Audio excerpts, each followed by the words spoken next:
Friends, இந்த வீடியோவில் நாம் நாணயவியல் பற்றி, அதாவது நாணயங்கள் சேகரிப்பதை பற்றி பார்ப்போம். நாணயம் சேகரிக்கிறது என்பது உலகில் பல ஆண்டுகளுக்கு முன்னே, பல ஆயிரம் ஆண்டுகளுக்கு முன்பே நடைமுறையில் இருந்து வந்துள்ளது. ஒரு நாணயத்தை பார்க்கும் பொழுது அந்த நாணயம் எந்த காலத்தில் வெளியிடப்பட்டது, அந்த காலத்தில் மக்களின் வாழ்க்கை முறை எப்படி, என்னென்ன பழக்க வழக்கங்கள் இருந்துள்ளன என்பதை அறிய முடியும். ஆகவே நாணயம் சேகரிப்பு என்பது பல அறிவியல் பூர்வமான விஷயங்களை நமக்கு தெரிந்து கொள்ளவும், ஒரு நல்ல பழக்கத்தை கொண்டு வரவும் செய்ய முடியும். புதுசாக நாணயங்கள் சேகரிக்க ஆரம்பிப்பவர்கள் முக்கியமாக தெரிந்து கொள்ள வேண்டிய விஷயம் என்னவென்றால், நாணயங்களில் யூஎன்சி கண்டிஷன் இருக்கிறது. ஸ்கேர்ஸ் சொல்லுவாங்க, நார்மல் ஆர் காமன் காயின் சொல்லுவாங்க. யூஎன்சின்னு சொன்னால் அன்சர்க்குலேட்டட் காயின்ஸ், அதாவது புதிதாக அச்சடிக்கப்பட்டிருக்கும், இன்னும் வெளியே புழக்கத்துக்கு வராமல் இருக்கும்.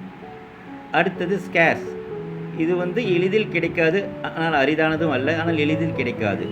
அடுத்து காமன் ஆர் நார்மல் என்பது எல்லோருக்கும் எளிதில் கிடைக்கும், புழக்கத்தில் இருக்கும். இப்போ நான் காமிக்கிற இந்த காயின் கதிர்காயின் சொல்லுவாங்க. அதாவது ₹1 மதிப்புள்ள கதிர்காயின் 1992 முதல் 2004 வரை இது அச்சடிக்கப்பட்டது. கதிர்காயின் ஏன்னு சொல்கிறாங்கன்னா, இதில் பாருங்கள் 2 கதிர் போட்டிருக்கிறாங்க. இது மெட்டல் பார்த்தீங்கன்னா ஃபெரட்டிக் ஸ்டெயின்லெஸ் ஸ்டீல், அதாவது எஃப்எஸ்எஸ்ன்னு சொல்லுவாங்க, ஃபெரட்டிக் ஸ்டெயின்லெஸ் ஸ்டீல். இந்த காயின் எடை பார்த்தீங்கன்னா 4.85 கிராம். காயின் எடை 4.85, டயாமீட்டர் பார்த்தீங்கன்னா 25 mm, திக்னஸ் பார்த்தீங்கன்னா 1.52 mm ஆகும். ஷேப்பு சர்க்குலர் ரவுண்டாக இருக்கும். ஒரு பக்கம் பார்த்தீங்கன்னா அசோக சின்னம் இருக்கும். அதில் ஒரு பக்கம் பாரத் இந்தியிலும், அடுத்த பக்கம் இந்தியான்னு ஆங்கிலத்திலும் எழுதியிருப்பாங்க. மறுபக்கம் பார்த்தீங்கன்னா 2 கதிர்கள் இருக்கும், நடுவில் 1 என்று எழுதியிருப்பாங்க.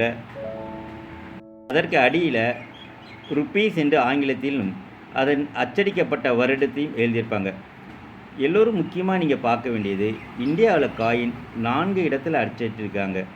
அந்த 4க்கும் ஒவ்வொரு மாநிலத்தில் அச்சடிக்கப்படும் அந்த இடத்தைக்கு சார்ந்த ஒரு அடையாள சின்னம் இருக்கும் நாணயத்தில். அந்த அடையாளம் எங்கே இருக்குன்னு பார்த்தீங்கன்னா, அந்த வருடத்துக்கு கீழே இருக்கும். இந்த நாணயத்தில் பார்த்தீங்கன்னா வருடத்துக்கு கீழே ஒரு புள்ளி மாதிரி உங்களுக்கு தெரியும். அதை வைத்து அது நாணயம் எந்த நாணய அச்சகத்தில் அச்சடிக்கப்பட்டது என்று நாம் தெரிந்து கொள்ளலாம். இந்தியாவில் நாணயங்கள் 4 இடத்துல எங்கெங்கே அச்சடிக்கிறாங்கன்னா, பாம்பே, கொல்கட்டா, நொய்டா, ஹைதராபாத். இந்த 4 மாநிலங்களில் அச்சடிக்கப்பட்ட நாணயங்களை பாம்பே டைமண்ட் மார்க் போட்டிருப்பாங்க, நொய்டானா டாட் மார்க் புள்ளி மாதிரி இருக்கும், கொல்கட்டானா மார்க்கே இருக்காது, எந்த ஒரு வடிவச்சும் இருக்காது. அதே ஹைதராபாத்னா ஸ்டார் மார்க் இருக்கும், ஸ்டார் மீன், அதாவது ஸ்டார் இந்த வருஷத்துக்கு கீழே இருக்கும். அந்த அச்சை வச்சு நாம் இந்த நாணயம் இந்த மாநிலத்தை அச்சடிக்கப்பட்டது என்று தெரிந்து கொள்ளலாம். இந்த ₹1 கதிர் நாணயம் அதாவது 1992 முதல் 2004 வரை அச்சடிக்கப்பட்டது. அதாவது 12 வருடங்கள் அச்சடிக்கப்பட்டது. இதில் 2004 அச்சடிக்கப்பட்ட 4 மின்ட் நாணயங்களும் ஹைதராபாத், பாம்பே, கொல்கட்டா, நொய்டா. அதாவது பாம்பேனா பின்னு இருக்கும், நொய்டா என், கொல்கட்டானா கே, ஹைதராபாத்னா ஹெச். இந்த 4 மின்ட்டில் அச்சடிக்கப்பட்ட இந்த ₹1 நாணயம் தற்பொழுது ₹25, அதாவது இருந்தால் ₹25 விலை மதிப்பு இருக்கும். இந்த மாதிரி நாணயங்களை நீங்கள் சேகரிச்சிங்கன்னா உங்களுக்கு ஒரு நல்ல பழக்கமாகவும் நல்ல ஒரு லாபத்தையும் கொடுக்கும். அடுத்த வீடியோவில் இந்த நாணயங்கள் எங்கெங்கே அச்சடிக்கும் போது எந்த விதமான மார்க் இருக்கும், அதன் வடிவம் எப்படி இருக்கும், அது மாதிரி இன்னும் தெளிவாக தெரிந்து கொள்ளலாம். இந்த வீடியோ உங்களுக்கு பிடிச்சிருந்தால் இந்த சேனலை சப்ஸ்கிரைப் பண்ணுங்கள், லைக் பண்ணுங்கள், கமெண்ட் பண்ணுங்கள், ஷேர் பண்ணுங்கள்.